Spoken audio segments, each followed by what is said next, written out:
Salam Om Swastiastu, Namo Buddhaya, salam kebajikan, Rahayu. Yang terhormat Kepala Lembaga Layanan Pendidikan Tinggi Wilayah 3, Profesor Dr. Tony Toharudin, SSI, MSc, yang kami hormati narasumber kegiatan dari ini, Ibu Profesor Insinyur Sofia W. Alicia Bana, MSc, PhD IPS ASEM, eh, Rektor Universitas Bakri selaku tim penilai angka kredit LLDP Wilayah 3.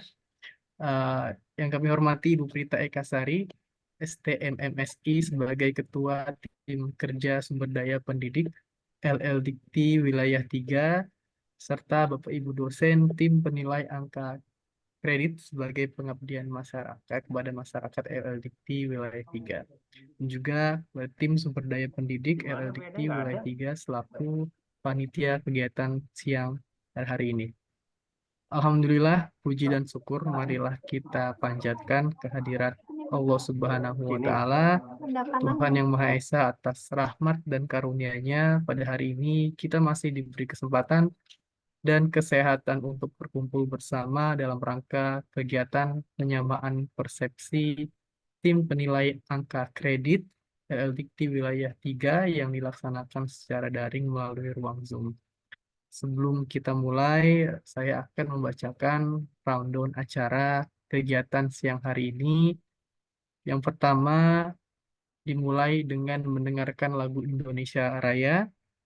Lalu akan ada pembukaan sekaligus arahan dari Kepala Lembaga Layanan Pendidikan Tinggi Wilayah 3 oleh Profesor Dr. Tony Toharudin, SSI MSc. Lalu penjelasan aturan penilaian angka kredit dosen oleh Profesor Sofia, dan juga dilanjutkan penjelasan teknis penilaian angka kredit dosen melalui aplikasi Elkita yang akan disampaikan oleh Ibu Prita Ekasari, STMMSI. Dan terakhir akan ada diskusi serta tanya jawab sebelum acara ditutup. Selanjutnya, mari kita ambil posisi tegak untuk mendengarkan lagu Indonesia Raya. Baik, Mas Hasan, operator.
Baik, Bapak Ibu dipersilakan untuk menyesuaikan duduk kembali. Bapak Ibu, untuk mempersingkat waktu, mari kita dengarkan pembukaan sekaligus arahan dari Bapak Kepala Lembaga Layanan Pendidikan Tinggi Wilayah 3, Bapak Profesor Dr. Tony Toharudin, SSI, MSc. Kepada Prof, dipersilakan. Terima kasih. Suaranya terdengar, Mas? Terdengar, Prof. Bismillahirrahmanirrahim. Assalamualaikum warahmatullahi wabarakatuh. Yang terhormat narasumber kita pada siang hari ini, Prof. Sofie Sabana PhD, dan juga Bapak Ibu dosen tim penilai angka kredit untuk di wilayah 3 Jakarta. Alhamdulillah kita bersyukur pada Tuhan Yang Maha Kuasa bahwa siang hari ini kita masih kesempatan dan juga untuk mengikuti kegiatan penyamaan persepsi terkait dengan tim penilaian angka kredit LLDP wilayah 3 yang dilaksanakan pada siang hari ini melalui Zoom meeting. LLDP wilayah 3 Jakarta mengucapkan terima kasih yang luar biasa pada para tim penilai angka kredit dan juga khususnya narasumber yang telah membantu LLDP wilayah 3 untuk menilai seluruh usulan dari mulai asisten ahli, kemudian kolektor sebagai pengabdian pada masyarakat. Untuk diketahui oleh Bapak Ibu sekalian, kita sekarang punya aplikasi yang namanya LDP, dan dalam seminggu kurang lebih ada 150 usulan yang disampaikan oleh para dosen di wilayah dan mengirimkan usulan itu untuk dinilai oleh Bapak Ibu tim PAK di wilayah 3. Setiap hari Jumat mungkin ya diperolehnya itu dengan tanggal atau waktu penilaian selama 5 hari yang diberikan. Nah, tentunya sebelum ditugaskan untuk menilai, tim LLDP wilayah 3 mengirimkan terlebih dahulu email kepada Bapak Ibu sekalian untuk diminta kesediaan terlebih dahulu. Karena kami harus pasti bahwa Bapak Ibu tidak ada kendala setelah kami kirimkan kesediaan penugasan itu. Dan bulan berikutnya apabila Bapak Ibu bersedia melakukan penugasan ini, maka nanti usulan-usulan yang tentunya dapat dinilai oleh Bapak Ibu sekalian bisa dilihat di aplikasi LDP. Namun demikian, Bapak Ibu sekalian yang saya hormati, tim PAK ini merupakan dosen tetap yang memiliki jabatan akademik rektor kepala dan juga guru besar di perguruan tinggi wilayah DKI Jakarta.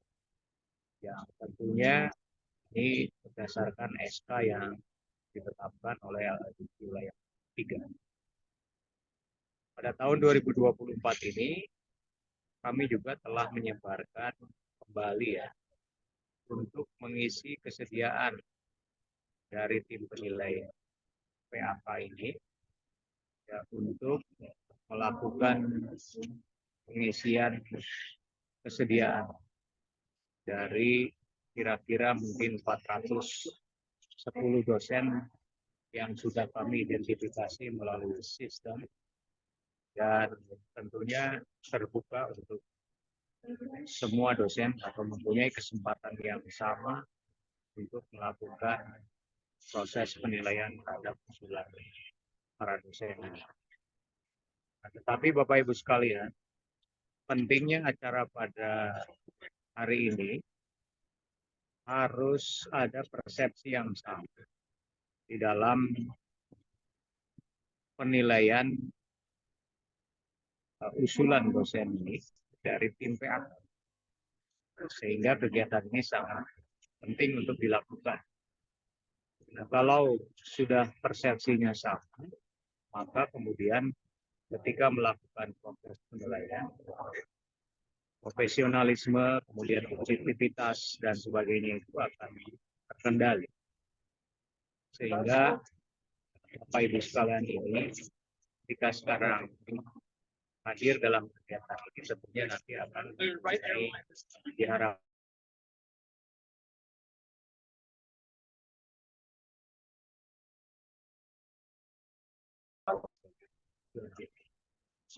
sekali lagi saya sampaikan atas nama LLDP, mengucapkan terima kasih yang luar biasa kepada Bapak Ibu sekalian narasumber, dan mudah-mudahan kegiatan ini berjalan lancar dan hasilnya apa yang kita inginkan, mempunyai persepsi yang sama di dalam wilayah itu akan tercapai.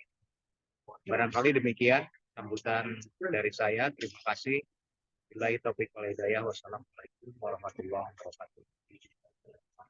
Waalaikumsalam warahmatullahi Waalaikumsalam wabarakatuh. warahmatullahi wabarakatuh. Baik, terima kasih Bapak Prof. Tony Toharudin, selaku Kepala Lembaga Layanan Pendidikan Tinggi atas sambutan dan arahannya. Sebelum kita mendengarkan sumber pertama, paparan pertama, mari kita berfoto bersama. Mohon izin Prof untuk kembali membuka kamera karena kita akan foto bersama. Baik, saya hitung dari 1, 2, 3. Baik, sekali lagi. 1, 2, 3. Baik, terima kasih. Bapak Ibu, marilah kita mulai sesi pertama dari paparan, yaitu dari narasumber kita yang pertama mengenai aturan penilaian angka kredit dosen yang akan disampaikan oleh Prof. Sofia Alisabana PhD. Oleh karena itu, eh, saya persilahkan kepada Prof. Sofi untuk menyampaikan materinya. Baik, terima kasih yang terhormat Prof. Tony, tim juga dari LLDT 3, Ibu Bapak dosen semuanya. Assalamualaikum warahmatullahi wabarakatuh. Salam Waalaikumsalam. sejahtera, salam sehat semuanya, dan ini masih dalam rangka Hari Raya Idul Fitri. Selamat Hari Raya Idul Fitri bagi mereka yang merayakan. Mohon maaf lahir dan batin. Baiklah, merupakan suatu kehormatan saya diberikan kepercayaan ini untuk memberikan penyamaan persepsi ya. Memang cukup banyak sekali berkas yang harus dinilai oleh Ibu Bapak sekalian. Tetapi dengan bantuan dari Ibu Bapak semua ini kenaikan jenjang jabatan akademik dosen-dosen di wilayah LLDT 3 ini dapat berjalan dengan lancar. Namun di dalam perjalanannya, di dalam prosesnya itu masih ada beberapa perbedaan persepsi. Sehingga pada hari ini saya mendapatkan penugasan untuk memberikan penyamaan persepsi. Mudah-mudahan melalui penyamaan persepsi ini Ibu Bapak semuanya mendapatkan sama gitu ya persepsinya di dalam menilai. Nah, untuk mempersingkat, saya akan men-share bahannya. Sebentar. Oke, kita mulai dari sini.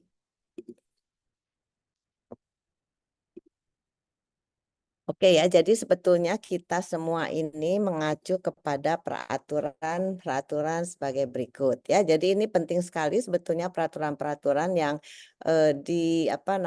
yang perlu kita pahami bersama. Yang pertama adalah Permenpan nomor 46 tahun 2013, perubahan atas Permenpan nomor 17 tahun 2013 tentang jabatan fungsional dosen dan angka kreditnya. Kemudian yang kedua itu adalah Permendikbud nomor 92 tahun 2014 tentang petunjuk teknis pelaksanaan penilaian angka kredit. Kemudian yang ketiga itu adalah SKB BKR nomor 4 tahun _8 PB 2014 dan nomor 24 tahun 2014 tentang ketentuan pelaksanaan jabatan fungsional dosen dan angka kreditnya. Yang keempat, pedoman operasional penilaian angka kredit kenaikan pangkat jabatan akademik dosen tahun 2019. Kemudian yang kelima, surat edaran PLT Dirjen SDID nomor 638 garis miring titik E4 garis miring KP garis miring 2020 tanggal 4 Juni 2020 tentang pemberlakuan PO PAK 2019 mulai 1 Juli 2020. Kemudian yang keenam adalah surat edaran nomor 4 tahun 2021 tentang penjelasan tambahan terhadap PO PAK tahun 2019. Nah, regulasi ini perlu Ibu Bapak ketahui karena di dalam perjalanannya itu ada yang direvisi, ada yang ditarik, kemudian ada yang baru. Tapi ini semua regulasi yang berlaku hingga saat ini. Nah, Ibu Bapak semuanya mungkin sudah mengetahui, tetapi ada baiknya saya memberikan penjelasan sedikit mengenai jenjang jabatan akademik dosen. Jadi, jenjang jabatan akademik dosen itu dimulai dari asisten ahli. Nah, asisten ahli itu penata muda TK1 atau 3B itu 150 angka kreditnya. Kemudian sesudah asisten ahli ada lektor. Nah, lektor ini ada dua ya, jadi ada lektor 200 dan lektor 300. Kemudian lektor kepala itu ada tiga kategorinya, itu lektor kepala 400, lektor kepala 550, dan lektor kepala 700. Kemudian untuk profesor ini ada profesor 850 dan 1050 ya. Jadi ini adalah jenjang jabatan akademik dosen mulai dari asisten ahli sampai dengan ke profesor. Nah, tabel ini menjelaskan ada beberapa sebetulnya kenaikan jenjang jabatan akademik dosen. Jadi yang pertama itu adalah naik jabatan reguler. Ya, reguler tuh seperti naik tangga ya. Jadi mulai dari asisten ahli, kemudian lektor, lektor kepala ke guru besar. Ya, ini yang sebetulnya yang banyak dilakukan itu adalah sebetulnya naik jabatan reguler ya, seperti naik tangga saja. Jadi kita dari asisten ahli, lektor, lektor kepala ke guru besar. Nah, ada kategori kedua yaitu loncat jabatan. Nah, loncat jabatan itu yang bisa dilakukan dari asisten ahli ke lektor kepala, kemudian dari lektor ke guru besar. Namun tentunya kalau loncat jabatan, syarat-syaratnya pun sedikit lebih tinggi daripada kenaikan reguler ya, karena ya namanya juga loncat jabatan. Jadi nanti kalau kita paparan saya juga ada mengenai apa sih syaratnya untuk melakukan loncat jabatan, misalkan dari asisten ahli ke lektor kepala atau dari lektor ke guru besar. Dan ada juga yang kategorinya itu adalah naik pangkat dalam jabatan yang sama. Jadi misalkan seseorang ingin naik pangkat dari lektor 200 ke lektor 300, atau misalkan dari LK 400 ke LK 550, atau dari LK 550 ke 700, atau dari LK 400 ke LK 700. Yang satunya lagi bisa saja dari GB 850 ke GB 1050 ya. Jadi ini ada 3 kelompok bagaimana untuk naik jenjang jabatan akademik. Jadi ada yang reguler, ada yang loncat jabatan, dan ada yang naik dalam pangkat dalam jabatan yang sama ya. Nah, ini Ibu Bapak perlu memahami ya mengenai ketentuan ini ya. Jadi kalau kita lihat asisten ahli kualifikasi akademik yang pertama itu adalah magister ya. Kemudian untuk komponen-komponennya itu untuk naik pangkat ya, jadi dari TP ke AA ya, itu S2. Nah, jumlah unsur-unsurnya itu untuk pendidikan dan pengajaran itu lebih besar atau sama dengan dari 55%, penelitian 25%, kemudian PKM itu minimum 0,5 dan maksimumnya adalah 10%.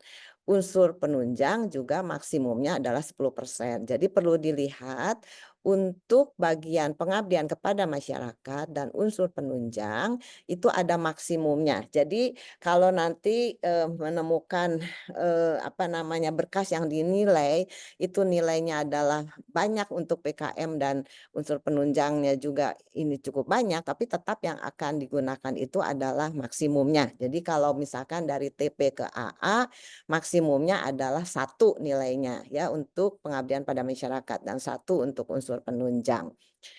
Kalau untuk penelitian harus lebih besar dari 25% ya. Kemudian kalau untuk pendidikan dan pengajarannya lebih besar atau sama dengan dari 55%.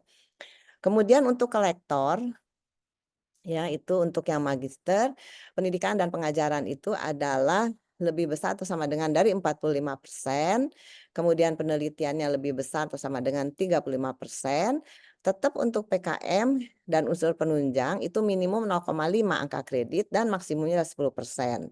Demikian juga dengan unsur penunjangnya itu adalah 10% maksimumnya ya. Untuk lektor kepala, syaratnya lektor kepala ini adalah doktor, ini pendidikan dan doktor atau magister ya. Kemudian pendidikan dan pengajarannya lebih besar atau sama dengan 40%, penelitian lebih besar atau sama dengan 40%, pengabdian pada masyarakat sama minimum 0,5 angkanya dan kemudian maksimumnya adalah 10% dan untuk penunjang juga adalah maksimumnya 10%. Untuk profesor, ya, doktor, pendidikan dan pengajarannya adalah lebih besar dari 35%, penelitian lebih besar dari 45%, PKM antara 0,5 sampai dengan maksimum 10%, dan unsur penunjang maksimumnya adalah 10%. Nah, kalau kita lihat di sini tentunya makin tinggi jenjang jabatan akademik seorang dosen, pada unsur pendidikan dan pengajarannya mengecil, tetapi memang dalam bidang penelitiannya ini adalah komposisinya meningkat ya, karena sejalan dengan jenjang jabatan akademik, lektor kepala dan profesor diharapkan bahwa para dosen itu lebih banyak meneliti ya dibandingkan dengan pendidikan dan pengajarannya. Oke, nah ini yang memang perlu kita perhatikan ya. Jadi Ibu Bapak dalam menilai berkas kenaikan jenjang jabatan akademik dosen, khususnya untuk bidang penelitian, perlu dilihat kategori-kategorinya sebagai berikut. Untuk asisten ahli ya, jadi yang wajib itu adalah ada karya ilmiah di dalam jurnal nasional terakreditasi 3 atau 4 atau 5 atau 6 atau jurnal nasional di luar peringkat. Jadi jurnal nasional biasa saja ini bisa asal sebagai penulis pertama atau penulis tunggal ya. Jadi ini perlu dilihat, tetapi kalau misalkan untuk kenaikan ke asisten ahli ini ada dosen yang memiliki karya ilmiah di dalam jurnal internasional, boleh-boleh saja, malah lebih bagus lagi. Kenapa? Karena memang tingkatannya ini adalah di sini adalah S ini adalah disarankan. Kalau yang W ini adalah wajib. Jadi kalau punya yang lebih tinggi tingkatannya ya boleh-boleh saja, jangan ditolak ya. Walaupun misalkan ada saja dosen yang memang mau naik ke jenjang jabatannya ke asisten ahli, tetapi beliau itu adalah peneliti dan menghasilkan karya ilmiah di dalam jurnal internasional, malah misalkan jurnal internasionalnya terindeks atau di dalam jurnal internasional bereputasi, boleh-boleh saja ya. Kemudian untuk lektor juga di sini yang wajib itu adalah jurnal nasional ya di dalam peringkat 3, 4, 5, 6 atau jurnal nasional di luar peringkat. Nah, kalau untuk lektor sama seperti untuk asisten ahli. Jadi yang wajibnya itu memiliki karya ilmiah di dalam jurnal nasional Sinta 34, Sinta 56 atau jurnal nasional biasa ya. Tetapi kalau misalkan punya karya ilmiah di dalam jurnal nasional Sinta 1, 2 atau jurnal internasional, malah jurnal internasional bereputasi boleh-boleh saja ya untuk lektor juga. Untuk lektor kepala yang masih S2, nah kalau kita lihat di sini wajibnya itu adalah untuk lektor kepala ya yang magister. Jadi yang wajibnya itu adalah jurnal internasional. Ya, jurnal internasional. Nah, kalau memiliki karya ilmiah di dalam jurnal internasional yang bereputasi, ya lebih bagus lagi ya. Tetapi syarat minimumnya memiliki karya ilmiah di dalam jurnal internasional. ya. Sedangkan kemudian untuk lektor kepala yang doktor yang wajibnya itu adalah jurnal nasional terakreditasi peringkat 1, 2 atau jurnal jurnal di atas yang lebih tingginya lagi boleh ya. Jadi sebagai jurnal internasional atau jurnal internasional bereputasi. Kemudian untuk profesor sudah pasti harus memiliki karya ilmiah di dalam jurnal internasional yang bereputasi wajib. Nah, selebih-selebihnya ini disarankan boleh ada, tapi bukan merupakan syarat khususnya, syarat untuk wajibnya, tetapi itu untuk menambah kumnya saja. Ya, jadi kalau kita lihat untuk kenaikan jenjang jabatan akademik yang wajib-wajibnya saja yang perlu memang kita perhatikan betul-betul ya untuk baik kenaikan untuk asisten ahli, lektor, lektor kepala maupun ke guru besar. Oke. Berikutnya, nah sekarang dari Ibu Bapak mungkin banyak mendapatkan berkas penilaian dari pengangkatan awal ke asisten ahli kalau dia S2 atau pengangkatan awal ke lektor kalau dosen yang bersangkutan memiliki ijazah S3. Nah, jadi dari pengangkatan awal ya memiliki ijazah S2 atau S3 atau yang setara. Nah, untuk pengangkatan awal ini hanya diperlukan sebetulnya 10 angka kredit di luar ijazah ya. Dan harus memiliki satu karya ilmiah pada jurnal nasional di luar peringkat sebagai penulis pertama atau tunggal, satu kegiatan pengabdian pada masyarakat, minimal 1 tahun melaksanakan tugas sebagai dosen, ya. Jadi sudah 2 semester mengajar penuh full ya. Kemudian prestasi kerja 1 tahun terakhir minimal bernilai baik dan harus ada persetujuan senat fakultas ya. Jadi itu adalah syaratnya untuk pengangkatan awal. Nah, jadi kalau kita lihat dari breakdown dari kebutuhan angka kreditnya, ijazah S2 ini adalah setara dengan 150. Kemudian untuk bidang A-nya itu kan lebih besar dari 55%. Jadi untuk bidang A-nya itu adalah 5,5 karena 10 ya yang diperlukan itu ada 10 angka kredit di luar ijazah. Jadi itu 5,5. Bidang B itu adalah 25% jadi 2,5.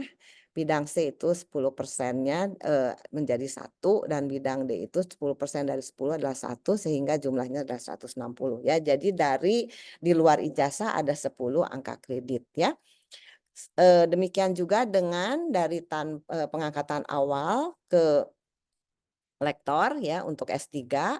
Nah, pengangkatan awal ke lektor itu hanya bisa sampai ke lektor 200 ya. Jadi walaupun angka kreditnya yang lain memenuhi, misalkan dijumlahkan memenuhi, tetapi untuk pengangkatan awal dimulai dari TP ke lektor 200 kalau dia S3.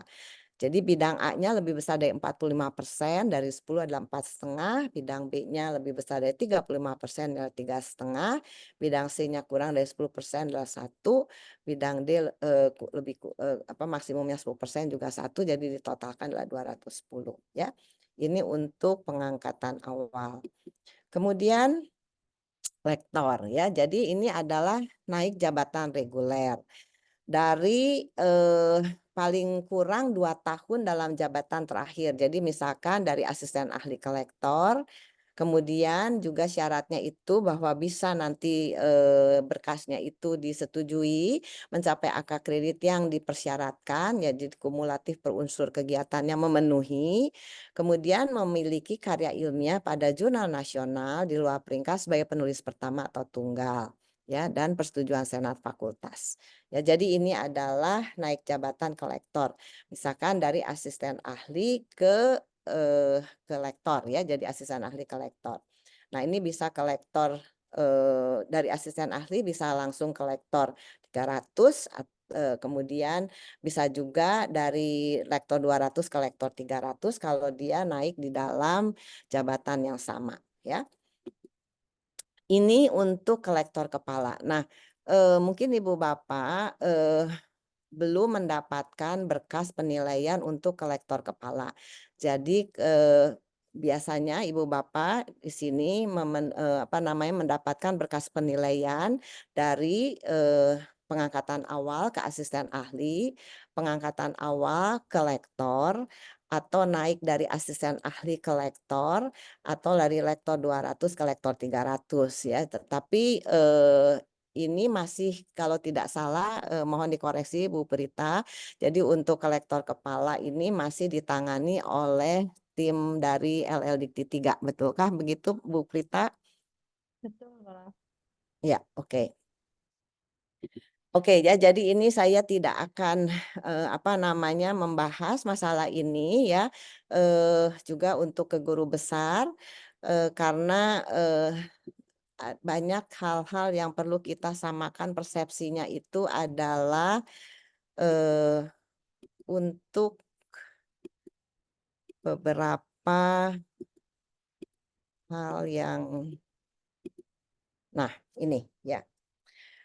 Jadi begini, kalau Ibu Bapak mendapatkan berkas penilaian, khususnya untuk bidang pengajaran, saya juga mendapatkan beberapa pertanyaan dari rekan-rekan dosen yang menilai ya. Jadi untuk bidang pengajaran ini dokumen persyaratan untuk yang diwajibkan adalah SK dosen tetapnya. Jadi harus diperiksa SK dosen tetapnya. Kemudian karena pengajaran sudah masuk dalam pelaporan PD Dikti, maka yang harus dicek itu adalah kesesuaian SK dosen tetap dengan mata kuliah yang diklaim untuk pengusulan jabatan akademik ya. Jadi mohon itu dicek ya untuk bidang pengajaran. Kemudian untuk bidang penelitian, karya ilmiah sebagai syarat khusus untuk usulan asisten ahli dan lektor adalah satu karya ilmiah pada jurnal nasional di luar peringkat sebagai penulis pertama atau tunggal. Ya. Jadi ini sudah berdasarkan surat edaran PLT Dirjen SDID nomor 638/E.E4/KP/2020 tanggal 4 Juni 2020. Dan diperkenalkan karya ilmiah di atasnya asal tetap penulis pertama atau tunggal. Jadi walaupun misalkan yang disampaikan itu adalah jurnal internasional bereputasi, walaupun Q1 misalkan, tetapi kalau yang bersangkutan itu bukan penulis pertama, maka tidak bisa menjadi syarat khusus. Ya, jadi berkasnya tidak bisa disetujui untuk kenaikan ke asisten ahli maupun ke lektor. Ya. Jadi tidak ada karya ilmiah sebagai syarat khusus walaupun nilai terpenuhi tidak diperkenankan untuk diterima ya. Jadi itu yang perlu dicermati ya oleh Ibu Bapak. Nah, kemudian catatan penilaian lain itu adalah bidang pengabdian kepada masyarakat. Ini dokumen yang diminta adalah surat tugas dan bukti telah melaksanakan tugas ya. Jadi ada surat tugas dan ada bukti telah melaksanakan tugas tersebut. Bisa berupa sertifikat, bisa berupa surat keterangan dari tempat pelaksanaan pengapnasnya atau berbentuk laporan. Ya, jadi ada surat tugas, ada bukti. Nah, untuk bidang penunjang tidak perlu melampirkan surat tugas. Ya, jadi ini yang perlu dicermati oleh Ibu Bapak ya. Jadi untuk bidang pengabdian kepada masyarakat, dokumen yang diminta adalah surat tugas dan bukti telah melaksanakan tugas. Bisa berupa sertifikat, bisa berupa surat keterangan dari tempat pelaksanaan pengapnas atau laporan ya. Kemudian untuk bidang penunjang tidak diperlukan surat tugas, tidak perlu melampirkan surat tugas. Nah, saya akan memberikan sebelum ini banyak hal-hal yang perlu diperhatikan. Ini adalah, tadi saya stop share dulu. Tunggu, stop share. Terutama mengenai bidang B, ya, mengenai bidang B. Jadi kalau dilihat ya, ada beberapa, karena kan kalau bidang B itu sudah terisi sendiri ya di dashboard Ibu Bapak ya. Jadi mungkin yang mengisi adalah admin dari perguruan tinggi yang bersangkutan ya. Nah, kalau kita lihat misalkan ada beberapa penulis ya. Jadi yang bersangkutan misalkan si A mau naik jenjang jabatan dari TP ke AA. Nah, kemudian ada karya ilmiahnya. Kemudian karya ilmiah tersebut dilihat ada beberapa penulis. Nah, kalau misalkan si A itu adalah penulis pertama, kemudian karya ilmiahnya itu adalah jurnal nasional, ya, di luar peringkat, berarti nilai maksimum kumnya untuk karya ilmiah tersebut adalah 10, ya. Bisa dilihat dari aturan PAK, ya, jadi 10. Nah, karena yang bersangkutan itu adalah penulis pertama, sehingga yang bersangkutan itu mendapatkan 60% dari 10, yaitu 0,6 kali 10 yaitu 6. Nah, saya melihat beberapa admin perguruan tinggi mengisinya adalah 10. Padahal yang bersangkutan itu adalah penulis pertama dari beberapa penulis, ya. Sehingga kalau sebagai penulis pertama adalah 60% dari maksimum kum karya ilmiah tersebut. Jadi 60% dari 10 yaitu 0,6 kali 10 adalah 6, ya. Bukan 10, ya. Atau misalkan saya juga mendapatkan kesalahan di dalam input dari admin perguruan tinggi yang mengusulkan yang bersangkutan adalah penulis kedua, ya. Misalkan penulisnya itu adalah ada 2, ya, tetapi dia adalah penulis yang kedua. Nah, penulis kedua dari sebuah jurnal nasional berarti dia harus mendapatkan 40% dari 10. Jadi nilainya 4. Nah, walaupun untuk keperluan kenaikan jenjang jabatan akademiknya adalah 2,5 untuk bidang B, tapi karena yang bersangkutan itu adalah sebagai penulis kedua, walaupun kum lainnya mencukupi, maka yang bersangkutan itu tidak bisa diusulkan ke asisten ahli. Nah, si W-nya itu wajibnya itu di dalam penulisan menghasilkan karya ilmiah sebagai penulis pertamanya tidak memenuhi. Nah, jadi Ibu Bapak harus apa namanya, harus hati-hati di dalam menilai khususnya adalah bidang B, karena bidang B itu udah langsung nilainya itu ada di dashboard Ibu Bapak semua. Nah, itu yang harus dicek, ya. Jadi kalau dia adalah penulis ketiga atau penulis kedua, kemudian tidak ada lagi karya ilmiah yang merupakan penulis-penulis pertama sebagai yang bersangkutan sebagai penulis pertama, maka berkas tersebut tidak memenuhi, sehingga berkas tersebut ditolak, ya, karena tidak memiliki syarat khusus untuk naik baik ke AA maupun misalkan untuk ke lektor. Nah, itu yang perlu dicek oleh Ibu Bapak, ya, mengenai bidang B-nya, karena bidang B itu selain kadang-kadang linknya tidak jalan. Nah, kalau linknya tidak jalan, ya usahalah Ibu Bapak mencari, ya, karena kan sekarang gampang sekali untuk melihat melalui web, melalui di Google lah, kemudian mencarilah di ini, jadi bisa dilihat. Kemudian bisa dicek juga apakah yang bersangkutan itu memang penulis pertama ataupun penulis kedua atau ketiga, seperti itu. Karena yang menjadi syarat khusus baik untuk kenaikan ke asisten ahli, ke lektor, apalagi lektor ke lektor kepala, memiliki karya ilmiah yang sebagai penulis pertama atau misalkan penulis tunggal, seperti itu, ya. Jadi itu yang perlu dipahami oleh Ibu Bapak semua. Saya nggak tahu nanti mungkin pada saat Mbak Prita nanti akan membantu juga dalam pengoperasian mengenai dashboard dari Ibu Bapak. Nah, kalau dari situ udah jelas kelihatan mana-mana saja yang biasanya harus kita cek, ya. Jadi nanti mungkin pada saat Bu Prita memberikan praktek, ya, untuk mengisinya. Jadi nanti bisa terlihat mana sih bagian-bagian yang memang kita harus teliti dengan baik, gitu, ya, seperti itu.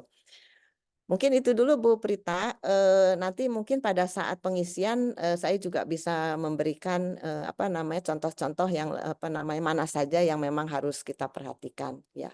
Demikian barangkali, terima kasih. Bila masih ada pertanyaan bisa saya jawab mudah-mudahan. Terima kasih. Assalamualaikum warahmatullahi wabarakatuh. Waalaikumsalam Oh, warahmatullahi wabarakatuh. terima kasih kepada Ibu Prof. Sofia Alisabana, PhD, atas materi yang disampaikan. Semoga bisa mendapat manfaat atas pemahaman penilaian angka kredit. Baik, selanjutnya kita akan mendengarkan paparan dari narasumber kedua, yaitu penjelasan teknis penilai angka kredit dosen melalui aplikasi LKT yang akan disampaikan oleh Ibu Prita Ekasari, STMMSI. Kepada Ibu Prita, dipersilakan. Baik, terima kasih Mas Diki. Yang terhormat Bapak Kepala Lembaga Layanan Pendidikan Tinggi Wilayah 3, Bapak Profesor Dr. Tony Toharudin, Ibu narasumber yang cantik sekali pada siang hari ini, Ibu Profesor Sofia Alisabana yang merupakan tim penilai angka kredit Dikti Wilayah 3. Bahkan sebelum saya masuk di sini, sepertinya Prof. Sofi sudah menjadi tim penilai angka kredit. Mungkin Bapak Ibu dosen yang saat ini menjadi tim penilai angka kredit dulunya dinilai oleh Prof. Sofia ini, kelihatannya ya Prof. Ya, jadi kami sebelumnya hanya memiliki 24 tim penilai angka kredit yang menilai usulan jabatan akademik Bapak Ibu. Mungkin kalau dulu usulannya tidak terlalu banyak seperti sekarang ya, Prof. Jadi dengan 24 tim penilai angka kredit masih bisa tertangani. Namun saat ini dengan adanya aplikasi LKT dan lain sebagainya, sehingga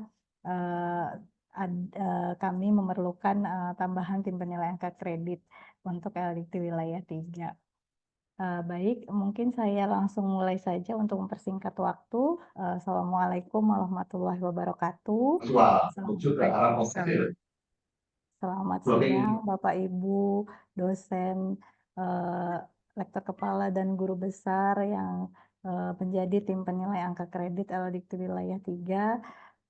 Tadi sudah disampaikan oleh Prof. Tony, LDikti mengucapkan apresiasi setinggi-tingginya kepada Bapak Ibu yang telah membantu kami dalam menilai usulan jabatan akademik dosen-dosen di LDikti wilayah 3. Dengan adanya bantuan dari Bapak Ibu, proses penilaian angka kredit untuk usulan jabatan akademik dapat lebih cepat lagi, karena sekarang timnya ratusan ya.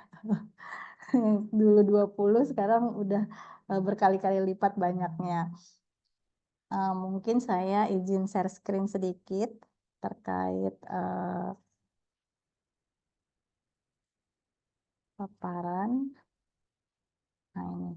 Ya, jadi Bapak Ibu, tadinya kita memiliki aplikasi Sijali 3 ya Bapak Ibu untuk pengusulan jabatan akademik. Namun saat ini di masa Prof. Tony digabung menjadi LKT, jadi Sijali dan Sijampang itu bergabung menjadi LKT, sehingga Bapak Ibu dosen sekarang tidak perlu mengakses dua aplikasi, dan yang untuk pengangkatan awal mungkin tidak terasa di tim penilai ya, tapi terasa sekali di dosen dan admin perguruan tinggi, sehingga Bapak Ibu dosen yang pengangkatan awal sekarang tidak perlu ketika mengusulkan pengangkatan awal itu langsung mendapatkan 3 dokumen, yaitu PAK, Javung, dan juga Inpassing gitu.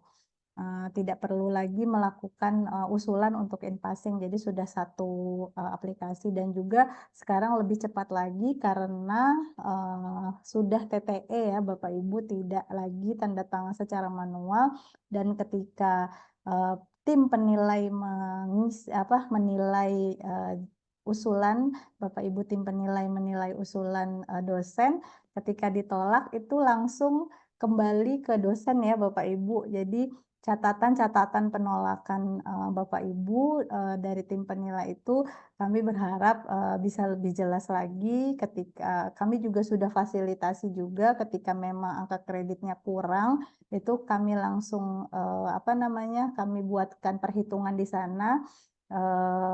ketika memang angka kredit bidang pengajarannya kurang, itu kami sudah ada notnya tanpa Bapak Ibu harus mengisi ya, tanpa Bapak Ibu harus mencatat, itu sudah kami buatkan juga notnya kurang bidang penelitian dan pengajaran ya, karena kalau pengabdian dan penunjang itu kan angkanya maksimal, tapi kalau pengajaran dan penelitian angkanya minimal, sehingga kalau misalnya kurang itu catatannya otomatis akan ada di sana ketika Bapak Ibu menolak usulan penilaian jabatan akademik gitu.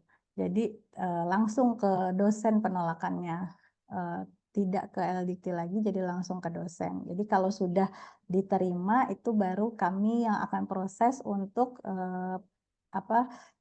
PAK, SK, dan in-passing. Jadi saya hanya melihat apakah dokumen ini sudah sesuai terkait PAK, SK, dan in-passing. Lalu nanti langsung kami kirimkan ke Prof. Tony melalui aplikasi LKT juga. Bapak Kepala TTE langsung muncul di akun admin perguruan tinggi ya. Jadi tidak ada lagi kami harus upload dokumen gitu, tidak ada lagi. Jadi semua sudah dilakukan di satu aplikasi LKT, tidak keluar dari aplikasi ini. Makanya sekarang mungkin jadi lebih cepat ya Bapak Ibu untuk proses jabatan akademik dan in-passing. Nah, ini adalah manfaat yang bisa Bapak Ibu terima di proses in-passing dan jabatan akademik. Jadi Bapak Ibu bisa simulasi, bisa tracking, dokumennya juga bisa sudah dapat 3 ya untuk pengangkatan awal khusus. Lalu perguruan tinggi juga bisa tracking, dokumen juga langsung didapatkan secara online. Jadi admin perguruan tinggi tidak perlu lagi datang ke LLDikti untuk mengambil dokumen karena memang kami tidak mencetaknya lagi. Jadi silahkan dicetak secara mandiri melalui aplikasi LKT. Nah, ini tadi sudah dijelaskan oleh Bapak Kepala. Mungkin saya pertegas kembali Bapak Ibu. Jadi di setiap tanggal 25 atau kalau 25 ini ada hari Sabtu atau Minggu, mungkin kami akan mundur ke 26 atau 27. Tim kami akan mengirimkan permohonan kesediaan untuk menilai usulan jabatan akademik di bulan berikutnya. Jadi misalnya di tanggal 25 Januari kami kirimkan via email kesediaan Bapak Ibu untuk menilai di bulan Februari, bulan depan. Kira-kira di bulan depan tuh Bapak Ibu sibuk atau tidak gitu kan. Kalau misalnya Bapak Ibu memang tidak sibuk, maka kesediaan ini bisa tidak menilai di bulan berikutnya. Nanti di tanggal yang sama di bulan Februari kami berikan lagi kesediaan untuk menilai di bulan Maret, begitu seterusnya. Nah, ketika Bapak Ibu memang bersedia untuk menilai di bulan berikutnya, maka otomatis nama Bapak Ibu akan masuk sebagai tim penilai di bulan berikutnya. Nah, itu nanti di bulan berikutnya kami bisa mengirimkan usulan kepada Bapak Ibu di setiap hari Jumat. Kami konsisten di setiap hari Jumat sore gitu ya, kami kirimkan usulan-usulan jabatan akademik yang telah kami verifikasi kepada tim penilai angka kredit setiap hari Jumat, dan diberikan waktu 5 hari ya Bapak Ibu untuk dinilai. Ketika selama 5 hari itu tidak dinilai, maka usulan akan kembali ke kami secara otomatis untuk bisa diploting ulang ke tim yang lain gitu ya Bapak Ibu. Nah, karena kami melakukan permohonan kesediaan melalui email, Bapak Ibu, mungkin Bapak Ibu bisa melihat kembali email Bapak Ibu di aplikasi Sister apakah sudah sesuai atau belum, karena kami biasanya mengupdate data email, jadi kami tarik lagi dari PDDikti data-data email Bapak Ibu, lalu kami blast lagi melalui email yang memang sudah ada di laman Sister. Jadi Bapak Ibu sembari memperbaiki datanya dilihat kembali di laman Sister terkait email. Nah, jika memang Bapak Ibu tidak bisa login atau ada kendala terkait penilaian, maka bisa menghubungi saya atau Pak Hasan ya untuk ada kendala. Nah, memang kami akan buatkan juga grupnya. Kemarin kami sudah membuat grup untuk yang tim penilai pengabdian kepada masyarakat. Memang kemarin ada beberapa yang belum menilai ya, bisa menilai tapi belum. Nah, itu kami buatkan grupnya. Mungkin nanti kami tambahkan untuk keseluruhan tim pengabdian kepada masyarakat pada grup tersebut, Bapak Ibu. Baik, mungkin itu saya langsung ke aplikasi Elkite ya Bapak Ibu.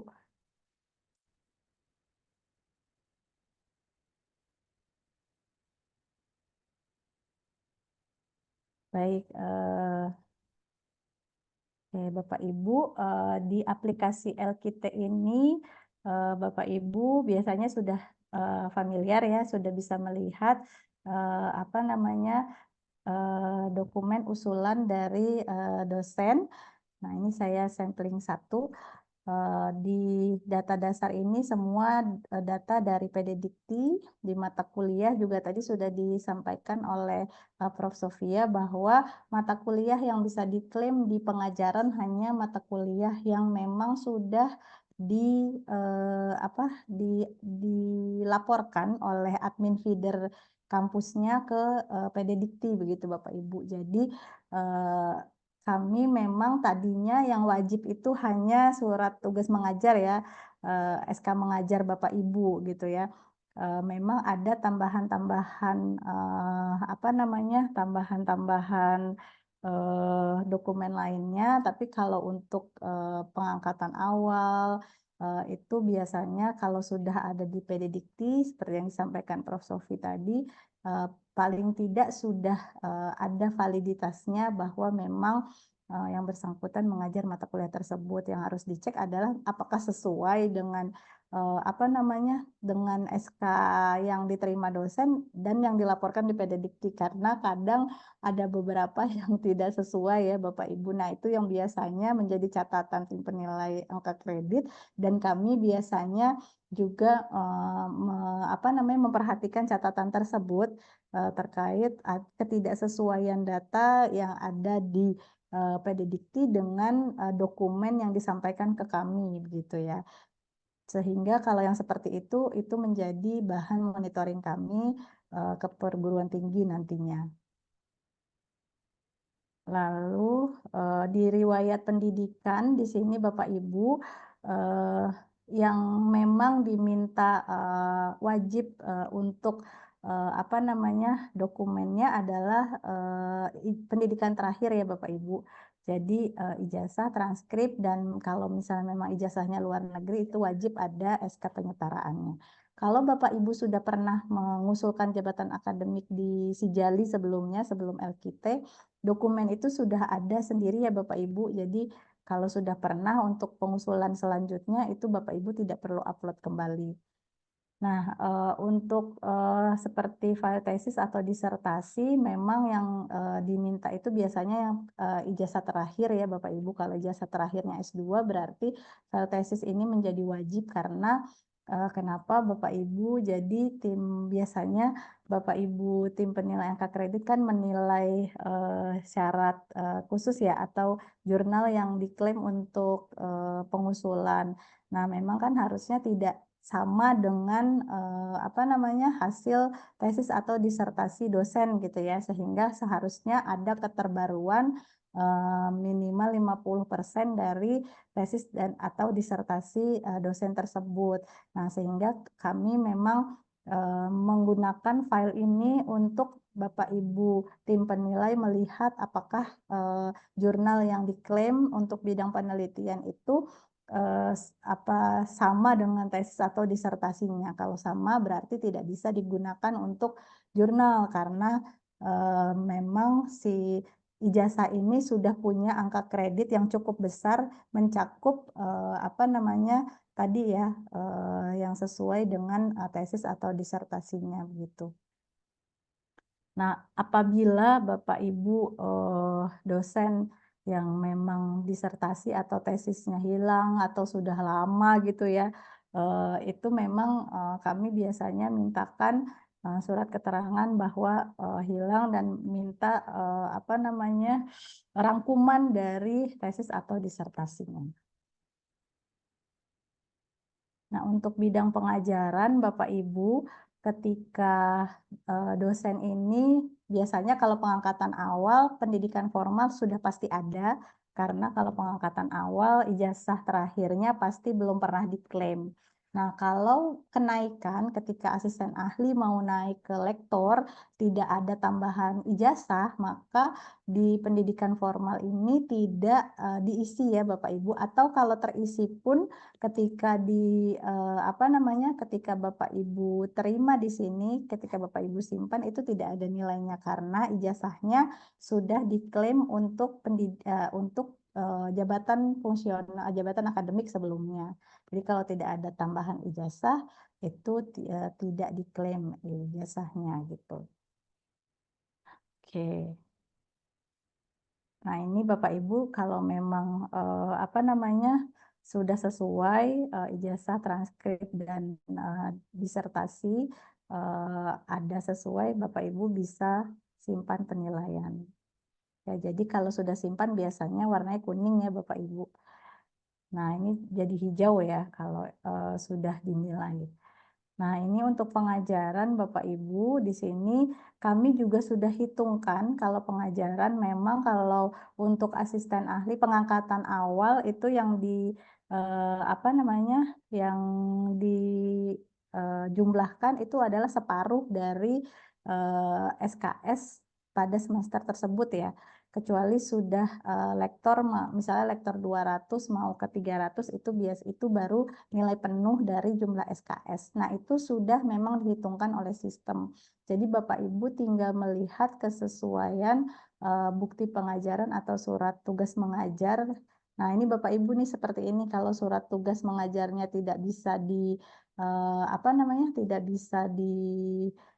buka linknya, mungkin bisa diberikan keterangan bahwa dokumen surat tugas mengajar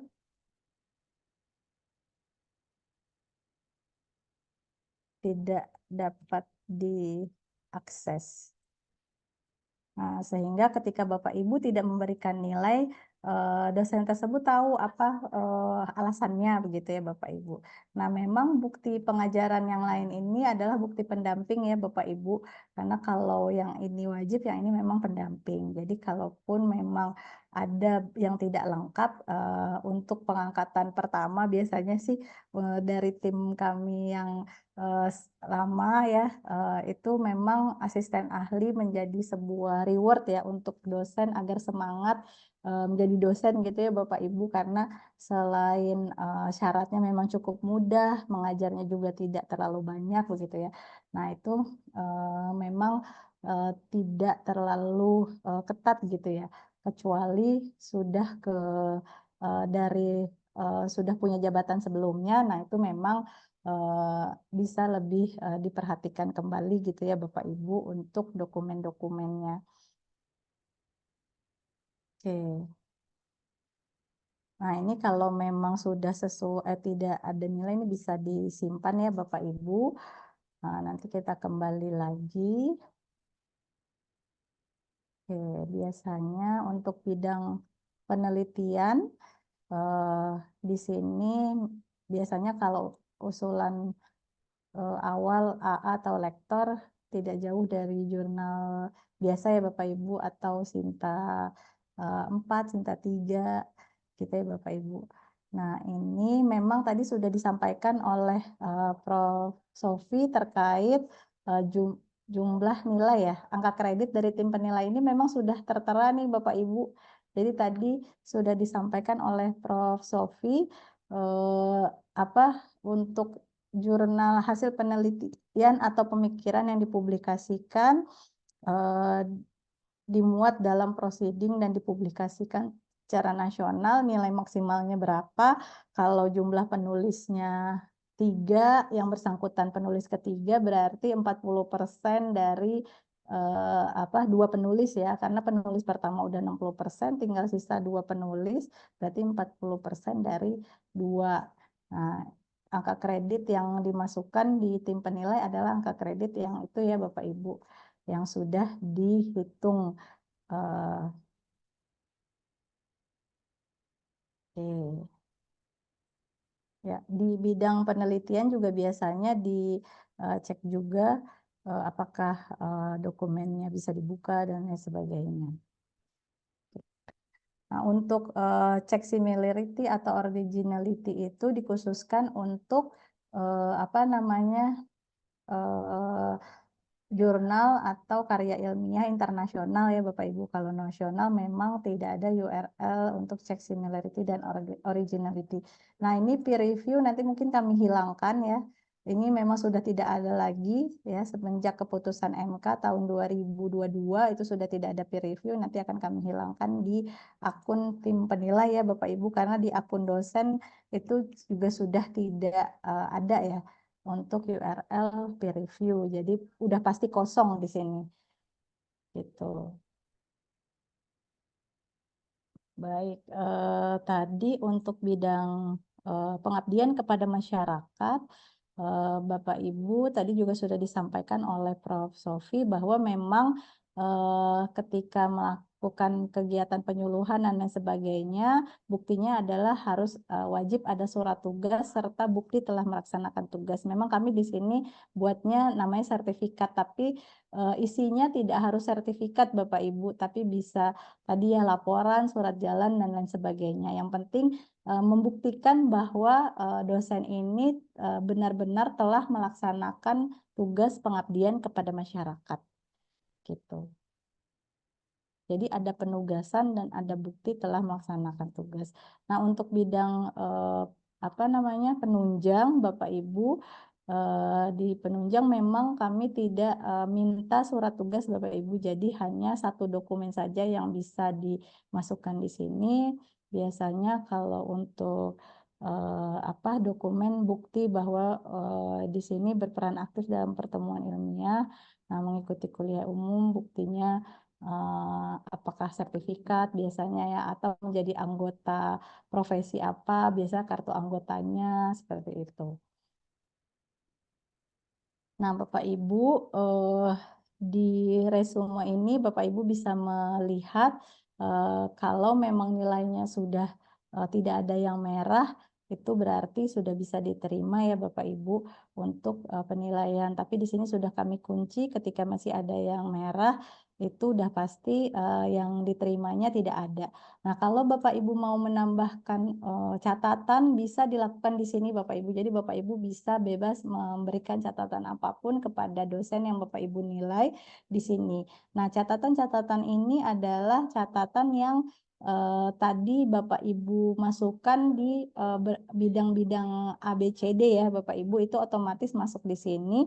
Serta nanti nah, ini kurang angka kreditnya juga kami sudah buatkan secara otomatis. Jadi kalau pengajarannya kurang, ini sudah diberitahukan oleh sistem ya Bapak Ibu untuk hasil penilaian. Nah, kalau sudah Bapak Ibu bisa kirim hasil penilaian. Nah, mungkin itu Bapak Ibu dari saya terkait teknis menilai pengusulan jabatan akademik di aplikasi LKT. Mungkin nanti kita bisa diskusi lebih banyak karena waktunya masih cukup panjang sampai pukul 3 ya Bapak Ibu. Terima kasih atas perhatiannya. Saya akhiri. Wassalamualaikum warahmatullahi wabarakatuh. Waalaikumsalam warahmatullahi wabarakatuh. Terima kasih kepada Ibu Prita Ekasari atas materi yang disampaikan. Baik, Bapak Ibu, kita akan memasuki sesi tanya jawab. Dipersilahkan bagi Bapak Ibu yang ingin bertanya, boleh untuk raise hand terlebih dahulu. Di sini sudah ada penanya, mungkin saya akan panggil Ibu Wiwi Idawati. Ya, Silakan terima Ibu. kasih Mas Diki. Baik Mas Diki, Bismillahirrahmanirrahim. Assalamualaikum warahmatullahi wabarakatuh. Saya Wiwi Idawati dari STIE Indonesia Banking School. Suara saya terdengar ya Mas Diki ya? Terdengar, iya. Terdengar Ibu. Ya, ini pertanyaan saya tunjukkan untuk Prof. Sofia. Assalamualaikum Prof. Sofia, selamat siang. Prof, jadi ini pada saat ya penilaian. Sering sekali saya menemukan untuk lampiran tesis itu hanya dilampirkan abstrak saja, Prof, tanpa ada lembar persetujuan gitu ya dari pembimbing atau penguji.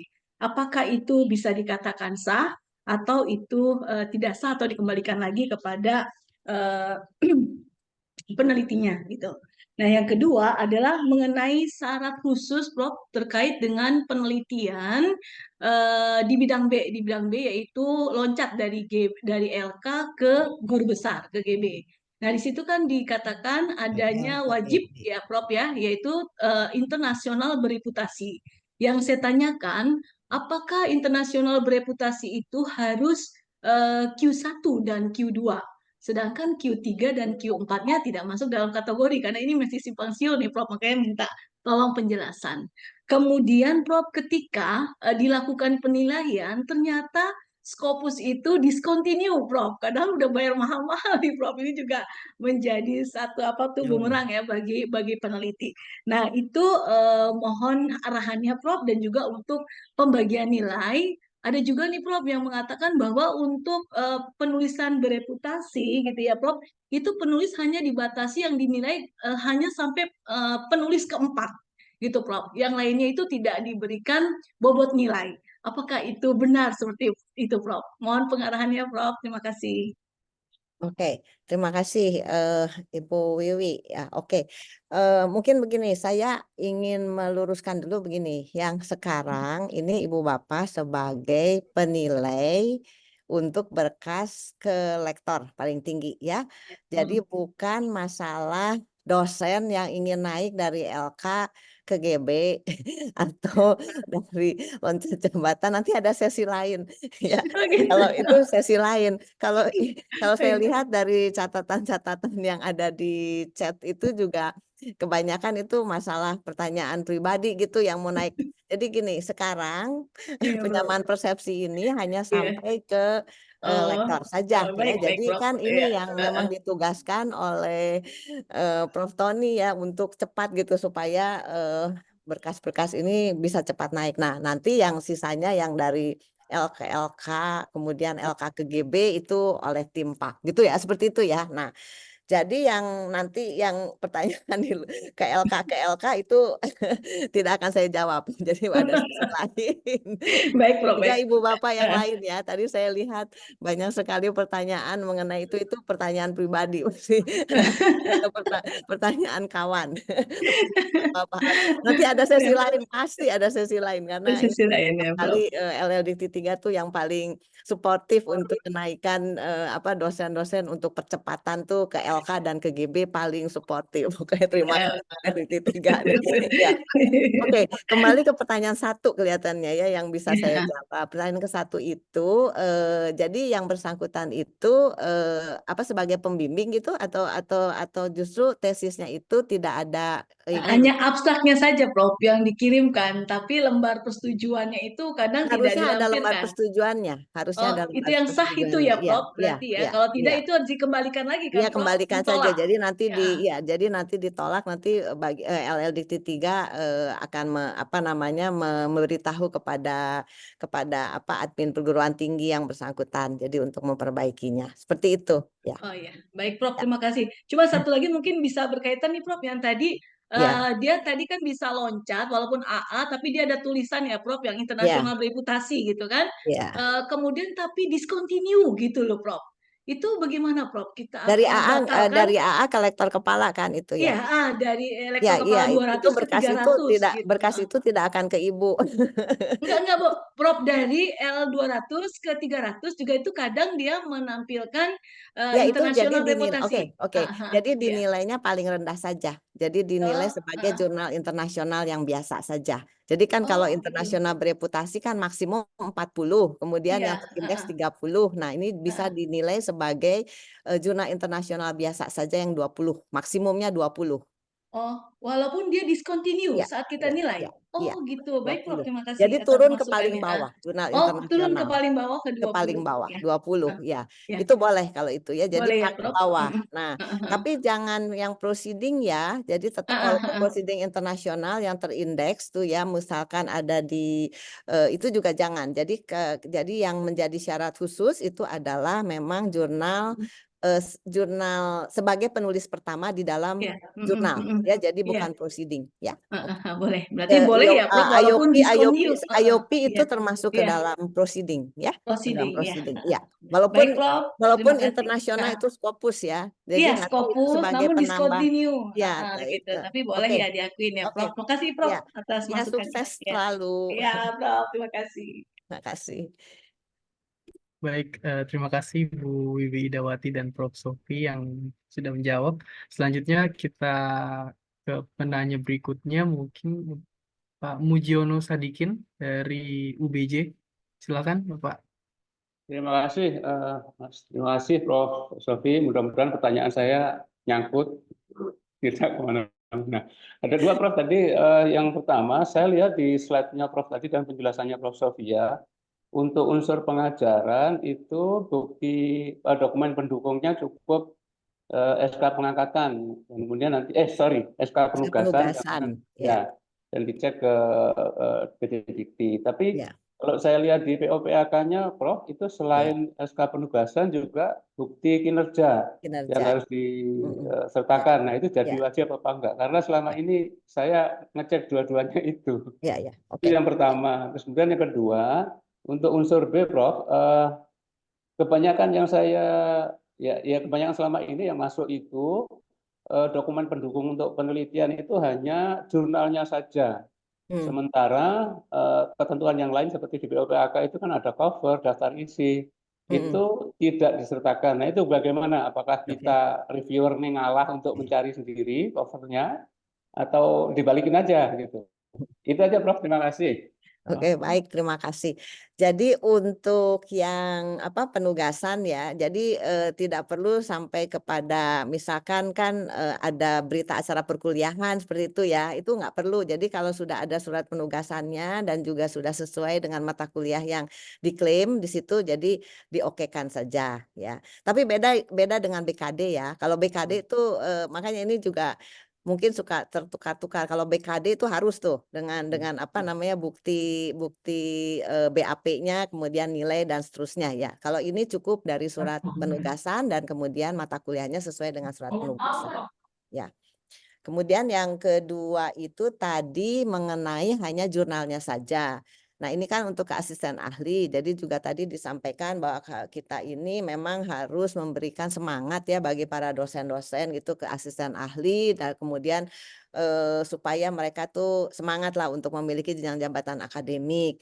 Nah, nanti kalau sudah ke LK, waduh itu memang kita hati-hati sekali ya. Jadi jadi kalau yang untuk bidang B-nya, kalau misalkan ada jurnalnya, kemudian juga kalau kita bisa cek misalkan ada linknya, jadi kita lihat saja. Jadi tidak perlu sampai kita mencari ke daftar isinya, kemudian covernya dari jurnal tersebut. Nah, kita nggak perlu sampai situ.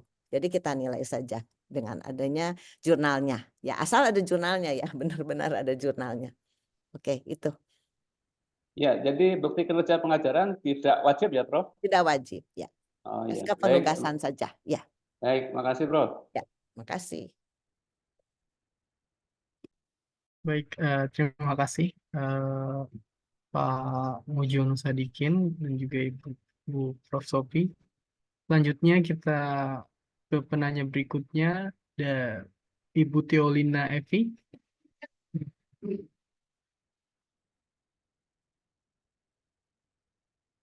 Selamat siang, Prof. Ibu Dan Mbak Teolina. Prita. Ya, terima kasih. Oke, Suara saya terdengar? suaranya Oke. Terdengar. Salam sehat buat kita semuanya. terdengar. Ya, Prof. Mbak Prita, Terdengar. saya ingin menanyakan tadi sebenarnya sama dengan Bapak itu. Jadi selama ini kalau saya nilai karena kami taunya kalau bukti kinerja pengajaran itu harus ada BAP. Jadi kadang-kadang ada yang mengirimkan hanya sebagian BAP-nya gitu. Jadi kami pikir apakah harus semuanya gitu karena ada absensi dan apanya. Itu yang kadang-kadang saya sih selalu kasih keterangan. Jadi hanya ada 3 mata kuliah. Oh ternyata memang tidak perlu ya Prof. Tidak perlu. Dan Mbak Prita. Jadi hanya boleh SK aja sudah menunjukkan bukti Tugas. kinerja Ya, bidang A gitu ya. ya. Sama yang B, kalau bisa saya boleh tanya Prof. B itu ternyata harus dia nama pertama harus ada ya Prof. Harus Walaupun ada, dia dari harus ada. AA Ya, harus atau ada. naik ke lektor. Harus Nah itu ada. Ya. kadang-kadang mereka juga saya selama ini saya nggak memperhatikan harus nama pertama, dia kadang-kadang nama kedua, nama ketiga, tapi saya tetap kasih keterangan kadang-kadang memang karena ada syarat-syarat kan tadi kayak Mbak Prita tulis tadi ada peer review, ada original. Nah, apakah yang harus ada di atas itu memang harus ada semua gitu, Prof? Original webnya, URL sebagai proceeding atau apa harus jurnal kah gitu-gitu, Prof? Sama yang terakhir itu saya juga baru tahu ternyata itulah fungsinya ini ya, Prof. Ternyata bukti kinerja kalau yang ke apa yang penunjang itu tidak perlu Tidak perlu surat tugas. ada Surat surat tugas. tugas Tidak dari perlu. kampus ya, Prof. Tidak Jadi perlu. kalau BKD kan harus ada surat tugas kalau kami punya sertifikat atau apapun. Ternyata sertifikat aja sudah boleh ya, Ya. Prof ya. Itu Ya. aja sih pertanyaan saya tadi supaya Ya. kita sama persepsinya. Terus Ya. yang kalau C bentuk laporannya apapun itu boleh ya, Prof. Misalnya hanya dari masjid surat keterangan, surat apapun tidak perlu bentuk laporan kayak BKD, harus ada foto, harus ada apa gitu. Itu aja sih, Prof. Ya, surat Supaya keterangan, saya surat selama ini betul. saya ada yang salah ternyata. Ya, Terima ya. kasih, Prof. Baik, Ya. ya. Jadi tadi sudah terjawab juga kan, artinya harus jurnal ya. Jadi harus jurnal dan harus sebagai penulis pertama. Jadi tidak harus lengkap sampai ke URL-nya dan lain-lain. Tetapi yang terpenting bahwa apa namanya karya ilmiah itu dalam bentuk jurnal sebagai penulis pertama. Jadi walaupun banyak biasanya kan banyak, tetapi misalkan tulis kedua, ketiga dijumlahkan jumlah kumnya adalah lebih ya setelah mencukupi. Tapi yang perlu dicek betul nggak tuh nama yang bersangkutan itu sebagai penulis pertama. At least dari list jurnal-jurnal yang disubmit ya, itu yang perlu dicek ya. Seperti itu. Jadi kemudian yang untuk laporan itu kan boleh saja surat keterangan melakukan pengabdian masyarakat ya, yang di tempat melakukan pengabdian pada masyarakat. Jadi tidak harus laporan. Laporan kan sebenarnya tebal ya. Jadi kalau sudah ada surat keterangan dari tempat melakukan pengabdian masyarakatnya, ya sudah pasti surat keterangannya resmi gitu ya, ada tanda tangan, ada tanggal, ada capnya dari yang seperti itu. Nah itu boleh ya sebagai lampiran. Kemudian untuk bidang penunjang memang tidak diperlukan surat tugas. Memang kadang-kadang kita agak rancu ya dengan BKD ya. Jadi makanya mindsetnya ini adalah untuk kenaikan JJA ya. Ya demikian barangkali mudah-mudahan membantu menjawab. Terima kasih. Ya. Terima kasih, Prof. Ya. Baik, terima kasih Prof. Sofi atas jawabannya. Izin Bu Prita, Pak ingin menambahkan? Cukup Mas, dari Prof. Sofi sudah sangat jelas. Baik, selanjutnya ke penanya berikutnya ini ada Pak Fauzi Basir. Oh iya, Silahkan Pak. ya Assalamualaikum warahmatullahi wabarakatuh. Waalaikumsalam warahmatullahi wabarakatuh. Selamat siang. Saya ingin menanyakan ke Ibu Prof. Sofia. Tadi belum dijelaskan tentang dosen yang berpendidikan zigzag. Misalnya S1-nya pendidikan, S2-nya manajemen, bahkan ada yang S3-nya atau doktornya manajemen. Itu penilaian ijazahnya bagaimana, kemudian kumnya dan sebagainya bagaimana. Tadi belum dijelaskan. Sekian, terima kasih. Baik, terima kasih. Jadi untuk saat ini kalau dia S3 memang pengajarannya itu sesuai dengan bidang penugasannya itu dengan ijazah terakhirnya. Ya, jadi seperti itu. Kalau S2 juga sesuai dengan ijazah terakhirnya. Seperti itu. Ya, kalau dia S1-nya pendidikan, S2-nya manajemen, bisa. Ya, Bisa. bisa, tapi sesuai dengan ijazah terakhirnya. Oh, ya, ya. S2-nya. Ya. Oke, terima kasih, Prof. Ya, sama-sama. Mungkin saya izin menambahkan Prof. Sofi dan Pak silakan. Fauzi ya. Jadi untuk yang tadi ya terkait linearitas gitu ya biasanya ya orang menyebutnya. Jadi memang linearitas itu bukan lagi ijazah S1 linear dengan S2 dengan S3, tapi di sini ketika pengusulan jabatan akademik ijazah terakhir harus linear dengan mata kuliah yang diampu dan juga penelitian yang dilakukan gitu. Kalau memang kalau untuk asisten ahli itu kami biasanya masih mentolerir ya Prof. Sofia kalau memang mata kuliah yang diampu masih sesuai ijazah S1 misalnya ada beberapa atau mata kuliah umum gitu ya. Jadi memang misalnya tadi pendidikan dan manajemen tapi ngajarnya misalnya metode penelitian atau misalnya ngajarnya PKN gitu ya. Itu kan mata kuliah umum itu masih diperkenankan. Tapi ketika sudah punya jabatan akademik pertama itu baru diperhatikan bidang ilmunya harus sesuai dengan ijazah terakhir. Nah, nanti mungkin untuk yang lektor kepala dan guru besar itu lebih lagi karena terkait home base-nya segala ya Pak. Kalau lektor kepala dan guru besar itu lebih ketat lagi terkait home base-nya, jurnalnya juga harus sesuai dengan bidang ilmunya, tempat apa namanya tempat jurnalnya gitu ya harus sesuai ya Prof. Sofi ya ketika lektor kepala dan Ya, guru besar. betul. Tapi kalau untuk asisten ahli itu kan memang kita seperti memberikan reward ya Prof, asal memang sudah punya syarat wajib gitu ya, mengajarnya memang ada, pengabdiannya ada, dan penunjangnya ada, dan memang hanya butuh satu kan kalau untuk pengabdian dan penunjang untuk asisten ahli, itu seperti reward ya kepada dosen agar bisa lebih semangat lagi menjadi dosen dan bisa uh, uh, berkarir lagi sebagai dosen untuk selanjutnya begitu. Mungkin itu Pak Fauzi. Ya, terima kasih. Baik, terima kasih atas jawabannya, Prof. Sofi dan Bu Prita. Bapak Ibu yang bertanya melalui chat, mohon izin kami dahulukan yang raise hand terlebih dahulu ya. Selanjutnya kami persilakan kepada Bapak Sugianto Ali untuk bertanya. Ya, terima kasih Mas Diki. Terima kasih Prof. Sofi atas penjelasannya. Buat saya sangat membantu. Namun saya ada beberapa pertanyaan, ada 3. Yang pertama, Prof. Sofi, Ya. di beberapa jurnal internasional dikenal sebagai equal contributor of the first and second author. Itu sudah semakin banyak. Dalam hal ini ada 2 sih. Pertama kan tadi sebutkan persyaratan untuk kenaikan itu harus sebagai first author. Kalau misalnya ini apakah boleh digunakan? Kalau misalnya itu tidak boleh digunakan karena memang namanya di nomor 2, bagaimana perhitungan kumnya misalnya sebagai jurnal atau artikel-artikel tambahan? Yang nomor 2 adalah terkait dengan eh, pengabdian kepada masyarakat. Untuk bukti, kalau misalnya itu suatu artikel di jurnal pengabdian kepada masyarakat, apakah boleh? Yang nomor 3, mungkin ini saya seperti teman-teman yang lain, mungkin agak sedikit mengacaukan. Dalam artian begini, selama ini untuk jabatan akademik, maaf, untuk beban kerja dosen, beban kerja dosen sebagai editor dari suatu jurnal nasional terakreditasi, itu dianggap sebagai pengabdian kepada masyarakat. Nah, apakah untuk jabatan akademik hal ini juga berlaku? Terima kasih, Prof. Sofi. Oke, terima kasih. Jadi yang pertama tadi pertanyaannya yang mengenai first author dan correspondence author ya, betul? Bukan.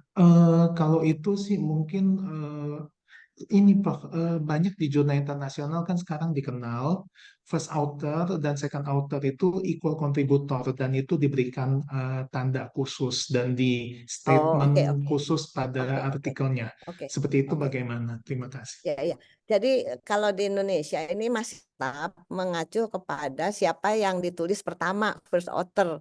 Jadi selalu perhitungannya itu untuk first author itu adalah 60% dari angka kredit maksimum jurnal tersebut.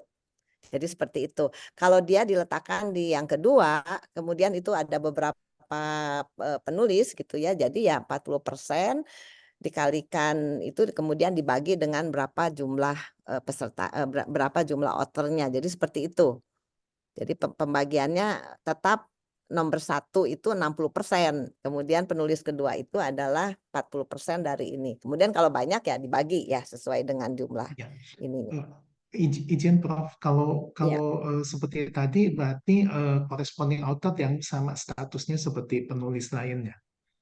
Iya, ya. Tapi ini kalau perhitungan ke LK beda lagi ya. Jadi LK dan Ya, ini ya. itu kan kalau untuk correspondence author itu bisa dinilai kalau berdua ya 50% seperti itu. Tapi tidak bisa menjadi syarat khusus. Tapi jadi kumnya itu menjadi dihitung lebih besar gitu. Correspondence author. Baik. Ya. Terima kasih, Prof. Ya. Kemudian kalau yang jurnal pengabdian kepada masyarakat tentu Itu boleh dianggap sebagai laporan ya, Prof. tunggu, itu bisa masuk juga ya Mbak Prita ya, masuk ke bidang sebagai ini Nah, kalau bisa masuk ya Mbak Prita ya? Editor ya, Prof. Ya, kita lihat dulu. Ada dua, Prof, maaf. Yang pertama adalah artikel di jurnal PKM itu dianggap sebagai laporan PKM, tentu boleh ya, Prof, ya, itu ingin Ya, mengkonfirmasi. boleh. Yang kedua, Boleh. yang sebagai editor tadi sih. Ya, editor masuk di, sebentar saya juga harus melihat ini aturannya. Editor itu masuk di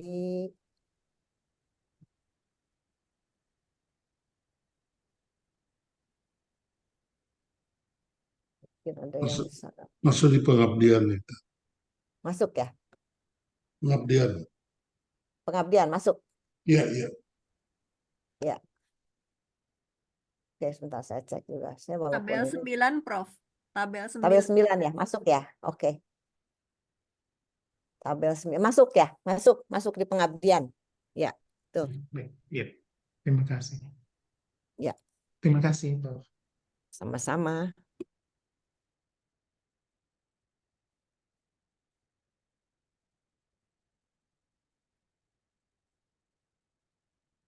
Oh ya, tadi nilainya untuk yang di tabel 9 ya, kalau sebagai editor itu kalau nasional 0,5, kalau internasional 1 ya itunya.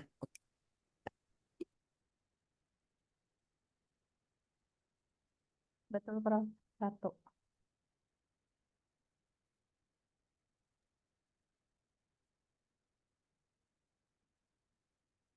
Oke, sepertinya sudah terjawab untuk Pak Sudah ya, Sugianto. sudah terjawab Ya, ya. sudah. Ya, oke. Baik, selanjutnya Ibu Rosdiana Sijabat dari Nika Atmajaya. Silakan Ibu. Terima kasih Mas Diki. Selamat siang Prof. Sophie. Mbak Prita, apakah suara saya terdengar? Terdengar, jelas. Ya, baik. Saya mau bertanya dua hal. Satu ke Prof. Sophie. Pertanyaan saya begini. Di bidang C itu seringkali, bahkan sangat sering, itu teman-teman dosen itu salah menempatkan kategori pengabdian yang harusnya di D tapi diletakkan di C. Tetapi semua dokumen terkait itu lengkap. Lalu biasanya saya akan memberikan catatan saja bahwa ini seharusnya diletakkan di mana, tetapi tidak menggagalkan angkanya. Gitu. Apakah itu benar? Lalu yang kedua ke Mbak Prita, apakah nama kami sebagai tim penilai itu akan dapat dilihat oleh teman yang kami nilai jabatnya? Sebaik mungkin sih anonim. Terima kasih. Baik, terima kasih Bu Rosdiana. Mungkin kalau salah, memang sudah salah itu ya dikembalikan saja. Kalau salah sih, salah tempatnya. Sebaiknya jadi walaupun nilainya kan cuma 1 ya dibutuhkannya, tapi kalau salah tempat ya dibalikan saja. Nggak apa-apa, nanti biasanya cepat juga sih prosesnya, nanti dari LLDT 3 ke PT-nya, ke perguruan tingginya nanti langsung dibenahi lagi. Jadi sebaiknya kalau udah salah tempat itu, atau misalkan banyak juga yang mengakunya, mungkin mengklaimnya internasional padahal nasional seperti itu. Nah, seperti itu kita perbaiki aja nilainya, tapi kalau misalkan salah tempat ya sebaiknya dibalikan saja. Baik, Prof. Selama ini saya berikan saran tetapi nilai mengikuti yang seharusnya gitu. Jadi yang benar Ya, itu saya mengembalikan ya. Iya, iya, Ya, baik. ya, Terima kasih Prof. Sofi. sama-sama. Baik, Bu Rosdiana, memang untuk kepada siapa usulan itu diberikan itu memang tidak diketahui oleh pengusul ya Bapak Ibu. Jadi pun kalau misalnya Bapak Ibu memberikan catatan dan lain sebagainya itu tidak akan diketahui oleh dosen yang yang Bapak Ibu nilai gitu. Jadi hanya catatannya saja yang ke sana, tapi nama Bapak Ibu tidak ke sana gitu. Ya, Mbak Prita, kalau di awal-awal memang kan nama kita tidak kelihatan, tetapi yang beberapa periode penilaian terakhir tertulis dinilai oleh, nah nama saya muncul gitu, itu berbeda dari yang sebelumnya. Jadi tetap anonim ya. Ya, tetap anonim. Nanti kita cek kembali ya Bu ya di sistem Ya, LKT-nya. baik. Ya, terima kasih. Baik, terima kasih Ibu Rostiana. Selanjutnya Bapak Julius Susanto. Silakan Bapak, kalau ingin bertanya.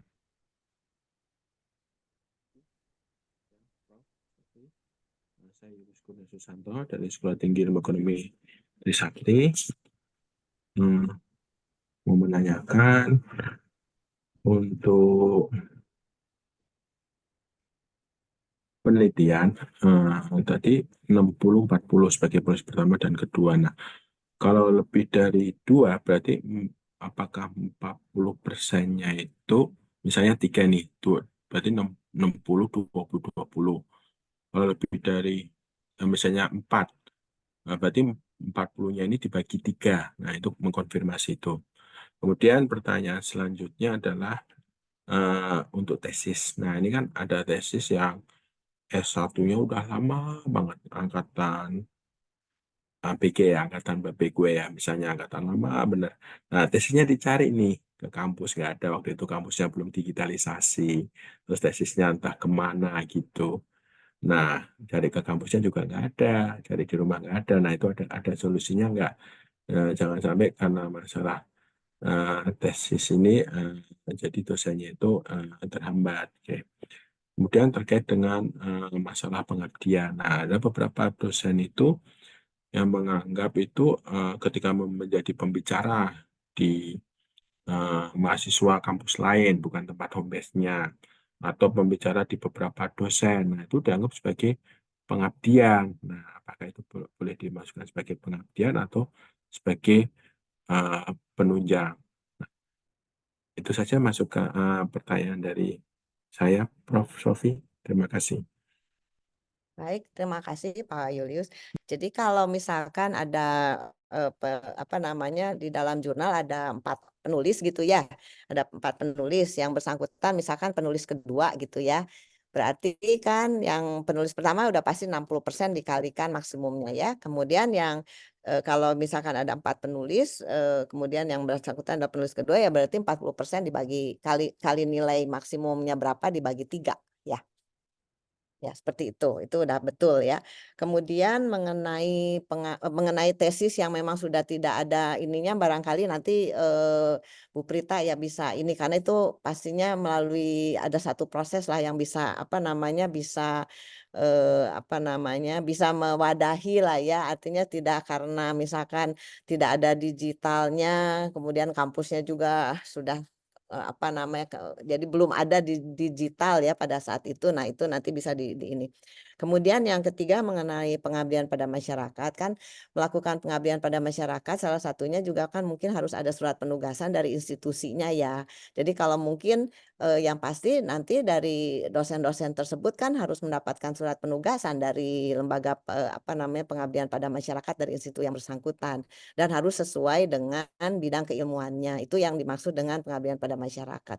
Jadi kalau cuman sebagai misalkan di kampus ya kita kembalikan lagi kepada institusinya apakah memberikan surat tugas.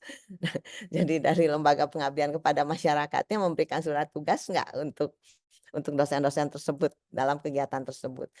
Jadi kalau kita sih menilainya selama misalkan pengabdian pada masyarakatnya itu memang ada surat penugasannya, kemudian juga ada bukti pelaksanaannya di tempat yang itu ya mau tidak mau kami harus okekan gitu ya. Seperti itu. Jadi kan untuk ke asisten ahli atau ke lektor ya itu kan maksimum 1 poin juga ya artinya ya. Ya itu aja mungkin masukan dari saya.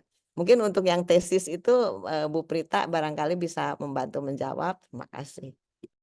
Baik, Pak Julius, untuk tesis memang tidak jadi hambatan karena sebetulnya kami meminta tesis atau disertasi yang wajib memang yang ijazah terakhir ya. Kalau memang ijazahnya S3 berarti yang wajib ada itu adalah disertasi. Tapi kalau misalnya ijazah terakhir S2 ya wajib ada memang tesis. Nah, tesis ini memang digunakan sebagai untuk melihat sih Bapak Ibu tim penilai apakah jurnal yang diklaim ini sama dengan tesisnya atau tidak gitu sebenarnya ya. Apakah pengembangan dari tesisnya, kalau memang pengembangan kan harus ada pembaharuan gitu ya sehingga jurnal yang diklaim bisa dinilai. Tapi kalau misalnya sama persis dengan tesis atau disertasi itu kan sudah include dengan nilai ijazah gitu ya sehingga ketika diklaim sebagai jurnal itu tidak ada nilainya begitu seharusnya karena sudah include dengan ijazah. Nah, kalau memang tidak ada, jadi tadi apakah bisa dibuatkan surat keterangan bahwa memang tesisnya hilang begitu dan Bapak Ibu yang dosen yang mengusulkan itu bisa memberikan rangkuman dari tesis tersebut gitu untuk dimasukkan di sana. Pun kalau misalnya ada beberapa perguruan tinggi dari luar negeri yang memang tidak ada ya beberapa yang tidak mengharuskan tesis dan lain sebagainya. Mungkin pasti ada kan ya untuk kelulusannya tuh apa gitu ya. Apakah berupa riset dan lain sebagainya. Nah, itu bisa digunakan sebagai pengganti tesis gitu. Mungkin itu sih Bapak Ibu, Pak Julius, semoga menjawab. Terima kasih Bu Fitra, terima kasih Prof. Sofi. Sama-sama. Baik, terima kasih Pak Julius. Selanjutnya kami persilahkan kepada Bapak Perak Samosir dari ITI. Maaf Ibu Perak, saya on Oh, cam ya, kameranya rusak. Ibu Oke, Perak Samosir. maaf Ibu, maaf. Ya, nggak apa-apa. Ya, Ya, silakan Ibu. pertanyaan saya ke Prof. Sophie ya, Prof.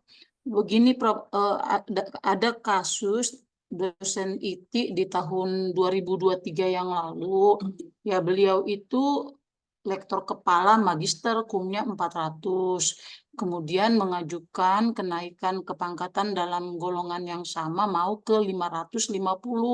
Kalau saya lihat tabelnya, memang saya lihat juga di tabel PAK yang tahun 2019 itu yang wajibnya adalah jurnal internasional ya Dok ya, sama dengan yang Prof sampaikan di PPT tadi. Yang wajib itu adalah jurnal internasional. Kemudian itu menjadi syarat khusus.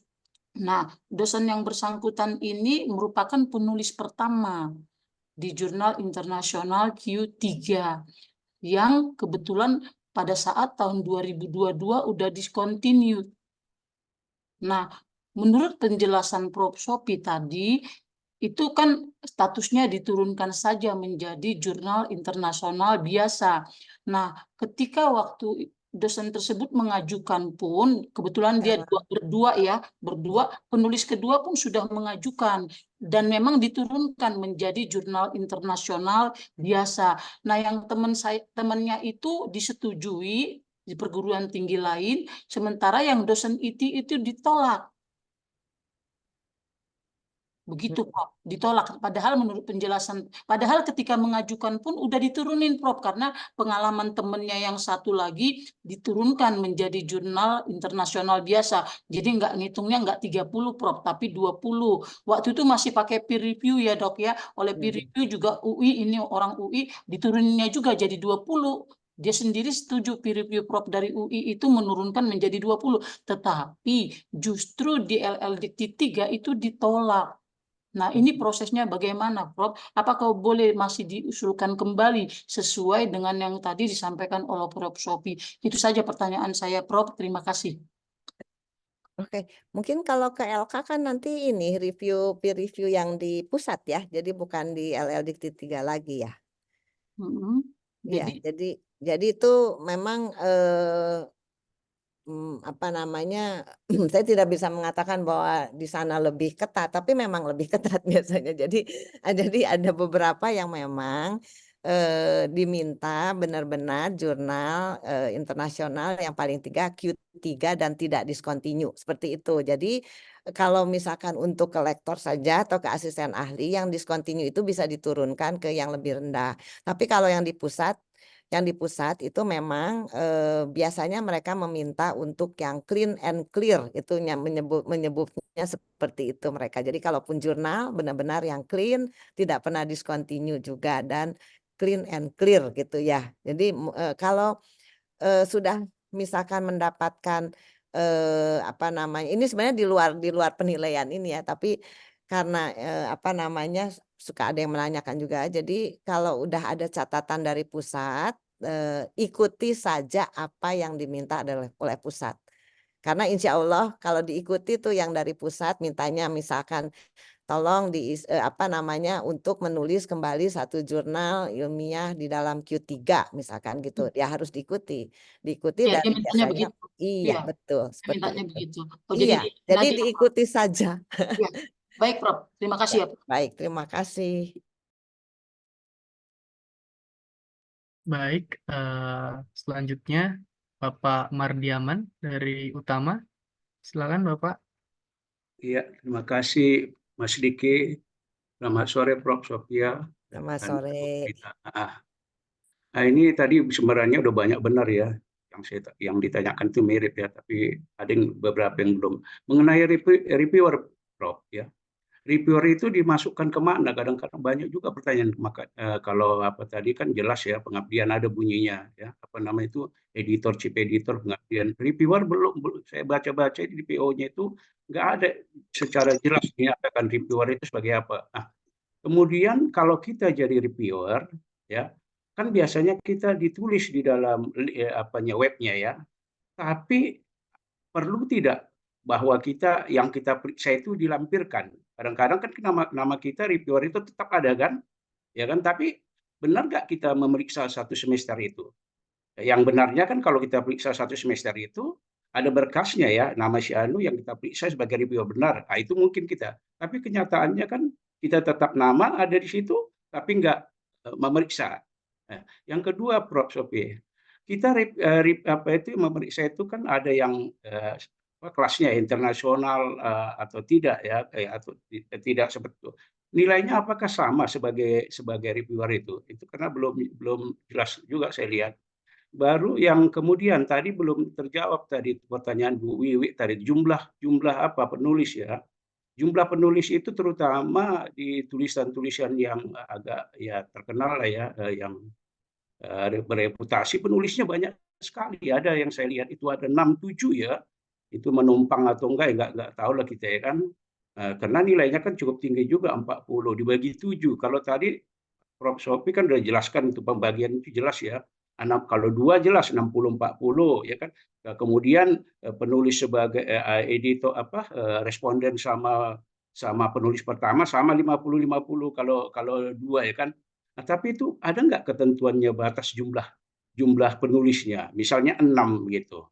Ada nggak ketentuannya? Kadang-kadang kemarin saya memeriksa ada gitu. Ya, ini ada yang Q1 untuk lektor 200 dia ngusulin Q1. Kita aja cari itu susah benar gitu kan. Tapi penulis itu ada 6-7 Prof. Nah, itu bagaimana? Ada nggak ketentuannya itu? Barangkali Prof itu karena udah ditanya tadi semua. Terima kasih. Baik, silakan Prof. Sophie. Masih di mute. Ya, masih mute ya. Ya, jadi kalau untuk reviewer ini ada ya, Bu Prita, makanya tadi saya lagi mencari dulu. Reviewer tuh masuk ke bidang B ya, Bu Prita? Lagi nyari lagi, memang Ya, sama-sama lagi nyari. Iya, Bunyi iya. nggak ada, Prof. Kita udah baca, saya udah baca itu di mana nggak ada. Nggak ada. Iya nggak, saya udah baca itu nggak ada reviewer gitu, nggak ada. Di penunjang nggak ada dia. Oke, saya jawab yang pertanyaan yang di mana. Oh ya, yang ini ya, menjawab yang berapa itu yang banyak Q1. Ya tetap saja dihitung kalau apa, tapi kan berapa jumlahnya penulisnya? 6, 7 Q1. Iya, Q1. Iya, Q1 ada berapa penulis? 7 yang tertulis di situ. Ya, 7. Dia sebagai penulis keberapa? Enggak, maksud saya jumlahnya itu dimasukkan enggak 7-7-nya, itu harus 4 orang aja maksimum gitu. Enggak, 7. Misalkan dalam Q1 ada 7 ya bisa dihitung 7. saja. Kalau misalkan dia penulis kedua ya dihitung aja, kan cukup besar ya. Tapi kan tetap saja dia hanya menambah kum saja ya. Jadi bukan merupakan syarat khusus. Ya, kalau dia penulis kedua ya 40% dari 40% dari 40 dibagi dengan 6. Jadi kan kalau 7 ya. Ya, seperti itu. Ya, Bagiannya tetap ya. saja. Ya. Nah, sekarang saya tinggal melihat yang ini yang sebagai reviewer ya. Iya. Sebagai Sekarang reviewer. sudah tidak ada peer review ya, Prof. Udah nggak ada ya? Sudah nggak ada peer review lagi. Oh, Peer review sudah tidak. kalau peer review harus diletakkan di mana itu kan nggak perlu. Sekarang udah tidak melalui peer review lagi. Atau misalkan ini pertanyaan Bapak ini, misalkan ada seorang dosen sebagai reviewer gitu. Reviewer di jurnal maksudnya, Prof. Ya, atau di Reviewer proceeding. di jurnal, masuk ke mana? Iya. Masuk ke bidang Iya. ke bidang B atau pengabdian pada masyarakat itu Mbak Iya. Prita ya. Jadi mesti dilihat Atau bidang rasanya B. Kayaknya penunjang ya, review Prof. sesuai bidang. Tetapi lebih rasanya masuk bidang B deh. Penunjang, Bu, nomor 10. Baca nggak ada. Penunjang, Bu, kayaknya penunjang. Anggota hukum Iya, penilai. penunjang. Kan Coba reviewer. suaranya Pak Ardiansah ya. Dia nggak melakukan Suara Pak penelitian. Ardiansah. Reviewer, berarti si penilai Apa? dia. Sebagai Masuk tim kemana? penunjang. Penunjang. Penunjang Yang ya. saya tahu Oke, penunjang, oke. ya. Penunjang. Penunjang ya. Ya. Ya, betul. Jadi kalau penunjang juga berarti tidak membutuhkan surat tugas ya. Ya, Jadi buktinya aja bahwa pernah entah itu namanya sebagai SK atau reviewer. Tunggu, sertifikat. penunjang pengabdian pada masyarakat, penunjang. Oke. Tim penilai, Prof. Ya, ada ya. Iya. Ada. Penunjang. Ya. Ya, betul di penunjang. Oke. Ada. Oke, pertanyaannya sudah terjawab semua Kak, Pak Utama? Ada satu tadi itu yang sebagai reviewer itu apakah perlu buktinya kita sudah memeriksa mereka gitu. Kan biasanya kan dikasih kita kan. Bisa yang lain bisa mute nggak ya? Tunggu, mohon yang lain. Puasa sama naik. UBJ Hapsi. Mohon maaf, Bapak Habzi di UBJ. Mohon berkenan Hapsi. untuk mute. Hapsi. Ya, udah berhenti kayaknya. Udah. Iya. Iya, bagaimana Pak Utama? Iya. Jadi kan kita sebagai reviewer kan memeriksa tulisan itu kan? Iya. Tulisan yang kita review. Apakah itu harus di-upload oleh si pemohon? Ya, atau sering juga gini, kita kan terdaftar sebagai reviewer di dalam webnya itu kan, misalnya Mardiaman reviewer, tapi nggak memeriksa. Ini sebagai buktinya ya, yang ditanyakan buktinya, bukti apa yang harus kita periksa. Ya kalau bisa kan tidak perlu surat tugas, tetapi kalau misalkan ada di dalam jurnalnya bahwa nama ya bisa ditulis di situ, bisa bisa dilampirkan sebagai bukti. Atau misalkan ada juga suka dapat sertifikat kan kalau kita mereview ini. Nah, itu saja bisa sebagai sebagai bukti ya. Buktinya.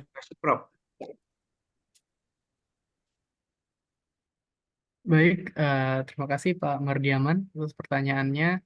Selanjutnya pada Ibu Velia Srinaga dari UPH. Silahkan Ibu. Ya, terima kasih Mas Diki. sebagian sih pertanyaannya yang pertama sama dengan beberapa sebelumnya dengan Pak Sugianto ya, yang mengenai corresponding author ya. Kadang-kadang ada yang tulis corresponding author, dia namanya pertama ya, Prof. Sofia, itu berarti dia pertama ya. Tapi ada corresponding author tapi dia kedua namanya, itu tidak termasuk ya, Prof. Sofia ya. Jadi dihitungnya bukan tidak sesuai dengan syarat yang dia penulis pertama ya, walaupun dia corresponding author ya, itu tadi sudah. Mungkin ada pertanyaan lain lagi. Ini walaupun untuk ke AA ataupun ke lektor hanya butuh sedikit gitu ya mungkin, tapi khususnya dari bidang desain ya, mereka banyak kan tetap dihitung kan kumnya gitu ya, walaupun proceeding walaupun jurnalnya sudah ada sebagai syarat utamanya, tapi kumnya dia banyak juga yang saya lihat mereka punya hak cipta gitu, Prof. Sofi, hak cipta. Nah, ciptanya tapi satu produk atau industri itu diciptakan berlima gitu ya. Tapi mereka klaimnya tuh masing-masing 10-10-10 gitu. Dia punya, atau gimana ya kalau berlima sebenarnya membuatnya gitu. Itu pertanyaannya Prof. Sofia. Terima kasih. Iya, oke. Nah, ini kan yang kita nilai kan untuk bidang B itu kan yang perlu kita cek itu adalah apakah syarat wajibnya itu atau syarat khususnya itu ada. Ya. Jadi kalau sudah ada jurnalnya dan sudah memenuhi, ya itu satu udah memenuhi ya, artinya sebagai penulis pertama. Misalkan masih kurang kumnya. Misalkan kalau kumnya kurang bisa ditambah dari hak cipta. Dari karya gitu. Tapi itu pun kalau misalkan diciptakannya bukan oleh satu orang, ya itu tetap dibagi-bagi sesuai seperti menulis buku atau menulis jurnal. Jadi pemegang hak ciptanya yang pertama siapa, lalu sisanya ya tinggal dibagi-bagi juga. Itu hanya untuk menambah kum ya di bidang betul. Iya. Jadi tidak bisa misalkan maksimumnya yang misalkan aja kalau hak cipta yang berupa hak cipta nasional aja ya itu kan 15 tuh maksimumnya. Nah, kemudian ditulis rame-rame, berarti penulis yang pemegang hak cipta yang pertamanya adalah 60% dari 15. Kemudian sisanya ya 40% dibagi berapa orang gitu. Itu yang perlu yang perlu dihitung. Jadi jangan masing-masing misalkan jadi 10, misalkan 40 ya. Misalkan 40 jadi masing-masing diciptakan berempat misalkan jadi 10 enggak seperti itu. Jadi pembagiannya sama seperti kalau menulis buku atau menulis di dalam jurnal seperti itu. Ya, makasih Prof. Ya. Terima kasih Bu Velia. Selanjutnya kami persilakan pada Prof. Ferliati untuk bertanya. Iya, baik. Terima kasih Mas Diki. Makasih Prof. Sofia. Saya mau bertanya ya terkait ada beberapa hal yang tadi sudah terjawab ya. Jadi ada misalkan si pengusul mengklaim dia di jurnal bereputasi. Tapi setelah ditelusur jurnal tersebut tidak bisa diklik tuh, tidak bisa diklik. Lalu saya mencoba masuk ke Simago. Ke Simago saya masukkan, saya inputkan ISSN-nya itu nggak ada. Nah berarti saya mengambil keputusan nih bahwa jurnal ini belum bereputasi, tetapi saya turunkan menjadi jurnal internasional biasa gitu, yang tentu poinnya akan berbeda gitu ya Prof. Terima kasih pencerahannya tadi. Lalu yang kedua, saya pernah mengalami menilai dari asisten ahli ke lektor, tetapi lektor 300 gitu. Magister, apakah memang dibolehkan gitu ya magister itu ke 300. Dalam pemahaman saya kalau mau ke 300 itu mestinya sudah doktor gitu ya, atau seperti apa Prof penjelasannya. Terima kasih Prof. Baik, terima kasih. Boleh dari itu masih magister boleh ke lektor 300 ya. Boleh. Yang perlu dicek bahwa ke 300 harus sudah memiliki sertifikat serdos ya, serdosnya. Saat ini ya. Dicek Oh, dulu, oke, ya. oke. Sertifikat Karena pendidik, ya. Kalau yang lalu belum ada syarat Serdos gitu ya. Ya, tapi Artinya memang pada ininya harus sudah Serdos kalau ke lektor 300 ya. Oke, nah Dicek aja artinya itu. Biasanya oleh LLDT ya kalau yang itu ya Bu Prita ya udah dengan sendirinya disaring nggak yang itu ya oleh sistem. Serdos. Lektor 300 kelihatannya belum, Prof. Lektor kepala yang Nah, wajib. Oh gitu. Oke. Jadi yang lektor 300 boleh Masih belum bisa Serdos. sih. oh, Masih oke. bisa.